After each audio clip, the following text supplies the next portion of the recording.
போகிறோன்னா தக்காளி சூப்பு செய்ய போகிறோம். அது என்னென்ன வேணுன்றதை சொல்லிடுறேன். ஃபஸ்ட்டு ஒரு 6 தக்காளி, அப்புறம் வந்து ஒரு ஸ்பூன் வந்து இஞ்சி பூண்டு பேஸ்ட்டு, ஒரே ஒரு வெங்காயம், அப்புறம் வந்து ஒரு 5-6 பச்சை மிளகா. இந்த பக்கம் என்ன வச்சுருக்கேன்னாக்கா, இது வந்து சோம்பு, 2 ஃப்ளேவருக்காக இதெல்லாம் 2 ஏலக்காய், அப்புறம் வந்து ஒரு பிரிஞ்சி இலை, பிரியாணி இலை, அப்புறம் வந்து ஒரு துண்டு பட்டை, அப்புறம் வந்து ஒரு 4-5 கிராம்பு, ஒரு அரை ஸ்பூன் வந்து சோம்பு எடுத்திருக்கேன். இந்த பக்கம் வந்து 1/4 ஸ்பூன் மஞ்சத்தூள், அப்புறம் இதில் வந்து ஒரு அரை ஸ்பூன் வந்து மிளகாத்தூள், தனி மிளகாத்தூள் இருக்கலாம், சிக்கன் 65 மசாலா தூள் இருக்கலாம், நம்ம வீட்டுக்கு எப்போதும் ரெகுலராக யூஸ் பண்ணுற மிளகாத்தூளும் இருக்கலாம். நான் வந்து இன்றைக்கி வந்து சிக்கன் 65 மசாலா தூள் ஒரு அரை ஸ்பூனு நான் எடுத்து வச்சுருக்கேன். ஃபஸ்ட்லேருந்து ஓவராலாக பார்த்துருவோம். வெங்காயம், இஞ்சி பூண்டு பேஸ்ட்டு, தக்காளி, பச்சை மிளகா, சிக்கன் 65 மசாலா தூள், மஞ்சத்தூள், ஃப்ளேவருக்காக நம்ம சோம்பு, பட்டை, கிராம்பு, ஏலக்காய் இது சேர்த்துருக்கோம், கிராம்பு சேர்த்துருக்கோம். இது வந்து பிரிஞ்சி இலை. அவ்வளோதான். இப்போ நம்ம என்னென்ன பண்ணலாம் அப்படின்றத இதை பார்க்கலாம். அதுக்கு முன்னாடி என்ன பண்ணுறீங்கன்னா, தக்காளியை வந்து நல்லா வேக வச்சு கரைச்சி வச்சுக்கலாம். இல்லைன்னா தக்காளியை மட்டும் நல்லா தண்ணி விட்டு நல்லா மைய கரைச்சி வச்சுக்கலாம். மிக்சியில் அடிச்சுலாம் போட்டால் அது நல்லா இருக்காது. கையால் கரைச்சி வச்சா தான் அது நல்லாயிருக்கும். அரிசி கழுவுன தண்ணியில் கண்டிப்பாக இது வந்து கரைச்சி வச்சுக்கலாம். நம்மளுடைய விருப்பம் தான். இப்போ எனக்கு அரிசி கழுவுற தண்ணி இல்லை, அதனால் நான் சாதா தண்ணியில் கழுவுறேன். ஓகே, வீடியோக்குள்ளே போகலாமா? வாங்க போகலாம். வந்து எண்ணெய் ஊற்றிக்கலாம். எண்ணெய் வந்து நம்ம விருப்பம்தான், எவ்வளோ வேணாலும் எண்ணெய் ஊற்றிக்கலாம். எண்ணெய் ஊற்றியாச்சு. இப்போ வந்து தாளிச்சிடலாம். பிரிஞ்சி இலை, சோம்பு, பட்டை, கிராம்பு, ஏலக்காய், அப்புறம் வெங்காயம், பச்சை மிளகாய் போட்டு இது பண்ணிக்கலாம்.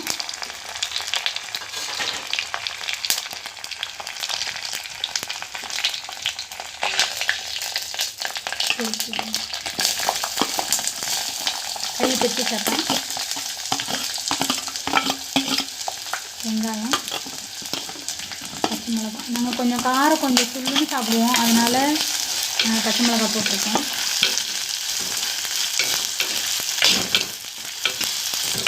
இதுக்கு தேவையான அளவு உப்பு போட்டுடலாம்.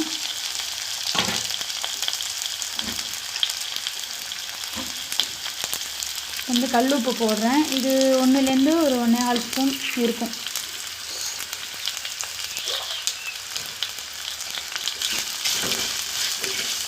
இது நல்லா அப்படியே வதங்கட்டும்.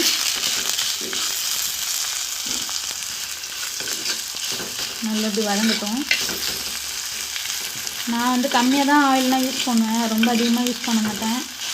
தேவைப்படுறதுக்கு அதிகமாக யூஸ் பண்ணுவேன்.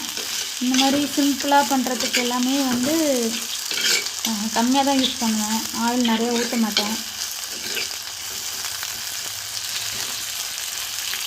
இது அப்படியே வதங்கிட்டு இருக்கட்டும். அதுக்குள்ளே நம்ம போய் தக்காளி கரைச்சிட்டு வந்துடலாம்.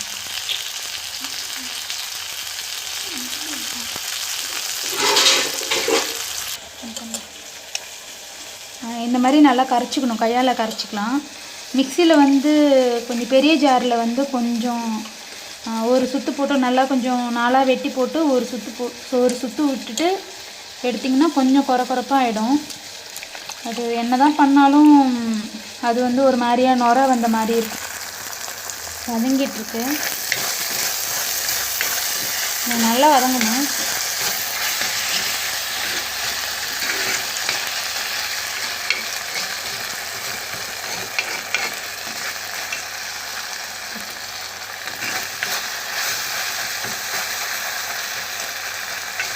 காரத்துக்கு வந்து இந்த மிளகாத்தூளும் நம்ம எந்த மிளகாத்தூள் வேணாலும் யூஸ் பண்ணலாம். மிளகாத்தூளும் நம்ம இந்த மாதிரி பச்சை மிளகா தான் போடணும். பட்டை மிளகாலாம் போடக்கூடாது. அது வந்து என்னுடைய ஃப்ளேவர் வந்து மாற்றிடும். நம்ம இஞ்சி பூண்டெல்லாம் போடுறதுனால பட்டை மிளகா போட்டோம்னா இதனோட ஃப்ளேவர் வந்து எடுத்து கொடுக்காது. ஏன்னா பட்டை, கிராம்பு, ஏலக்காய்லாம் போடுறோம்ல, அதனால் பட்டை மிளகா இது வந்து எடுத்து கொடுக்காது.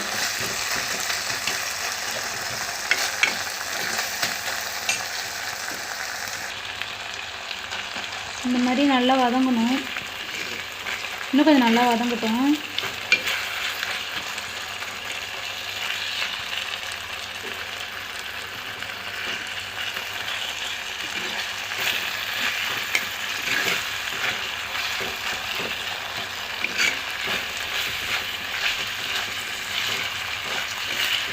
இந்த ஃப்ளேவர் வந்து அப்படியே வீடு ஃபுல்லாக வாசனை செம்மையாக இருக்கும் வாசனை.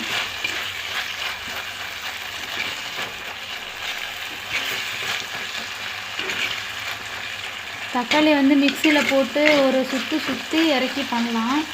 அது ரொம்ப தண்ணி இது மாதிரி நல்ல பேஸ்ட் மாதிரி அரைச்சிலாம் போட்டோம்னா அது வந்து அவ்வளோ இதாக இருக்காது. ஒரு மாதிரி நுர கட்டிகிட்டு இருக்கிற மாதிரி இருக்கும். நம்ம அள்ளி வந்து குடிக்கவே முடியாது, சாத்தில் போட்டு பசங்க சாப்பிடவும் முடியாது. ஓகே, வதங்கிருச்சு. இப்போ வந்து இந்த மிளகாத்தூள் இது போட்டுப்போம். மிளகாத்தூள், மஞ்சத்தூளும்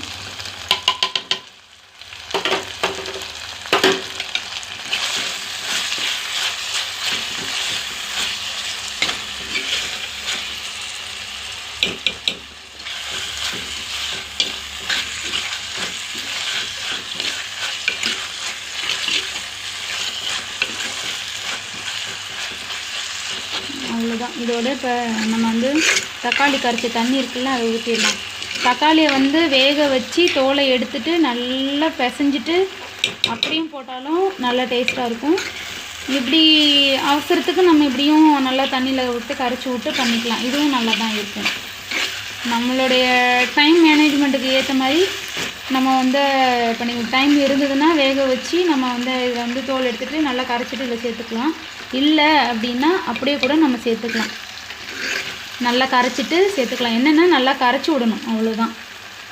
நல்லா எண்ணெயெல்லாம் பிரிஞ்சு வந்துருச்சு. இதுதான் அதனுடைய பதம். பார்த்திங்கன்னா தெரியும், எண்ணெய் வந்து தனியாக வந்து நான் வந்து 1.5-2 ஸ்பூன் கிட்ட தான் இருக்கும் நான் எண்ணெய் விட்டது. இதை வந்துச்சு பாருங்க, தனியாக பிரிஞ்சு வந்துடும்.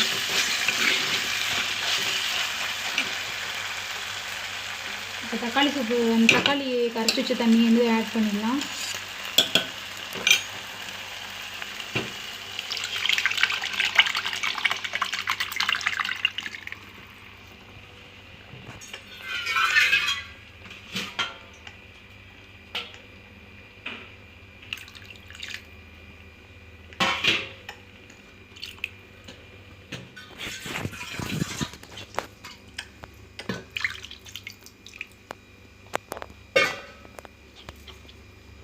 அவ்வளோதான். இது கொதித்து இறக்குனா கம்மன்னு இருக்கும். வீடு ஃபுல்லாக வாசமாக இருக்கும்.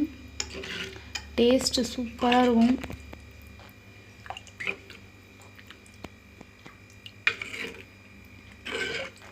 இது நிறைய பேர் அடிமை எங்கள் வீட்டில் இந்த தக்காளி சூப்புக்கு. கிளாஸில் ஊற்றி குடிக்கலாம், சுட சாதம் இது பண்ணி சாப்பிட்லாம். தோசை மொத்தமாக ஊற்றி அதில் வந்து இந்த சூப்பு ஊற்றி சாப்பிட்லாம்.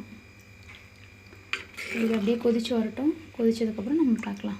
இது நல்லா கொதிக்கலாம், இது தப்பு கிடையாது, ரசம் கிடையாது, இது சூப்பு. இது நல்லா கொதிக்கலாம். இப்படி கொதிக்கட்டும். ஓகே, கொதிக்க ஆரம்பிச்சிருச்சு, நல்லா கொதிச்சிருச்சு. இது வந்து நல்லா கொதிக்கணும். நல்லா இப்படி கொதிக்கணும். ஒரு 2 நிமிஷம் கொதிச்சா போதும். இது நல்லா கொதிச்சதுக்கப்புறமே ஒரு 2 நிமிஷம் கொதிச்சா போதும். நல்ல வீடு ஃபுல்லாக நல்லா வாசனையாக இருக்கும். செம்ம டேஸ்ட்டாக இருக்கும். கண்டிப்பாக ட்ரை பண்ணி பாருங்கள்.